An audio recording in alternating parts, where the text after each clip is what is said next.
అండి చాలాసార్లు మనం ఏం చేస్తాం అనగా దేవుడిని మన ఉద్దేశంలోకి తెచ్చుకోవడానికి ప్రయత్నం చేస్తూ ఉంటాం.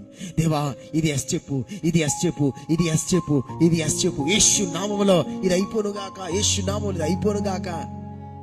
దేవుడు కొన్నిసార్లు మన పిల్లలం గనక మాటికి అడిగితే సరే అవునుగాక అంటాడు.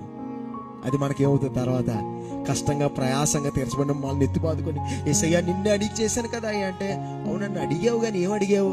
జరగాలని అడిగేవే కానీ మరి ఇంకా నీకు ఇవ్వకపోతే ఇంకా గట్టిగా శాసించేస్తున్నావు. నువ్వు యేసు నామములో నాకు ఇవ్వనుగాక అంటున్నావు గనక మరి నువ్వు అడిగావు గనక నేను ఇచ్చాను, కానీ నువ్వే అడగలేదు.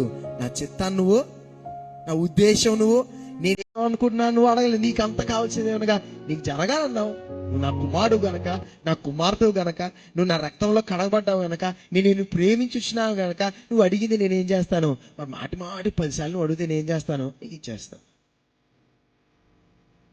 ఈ దినాల్లో పేచీ పెట్టే బిడలుగా కాకుండా తండ్రి యొక్క చిత్తాన్ని వెతికే బిడలుగా తెరిచిపోయినారు. తండ్రి నీ చిత్తం ఏంటి?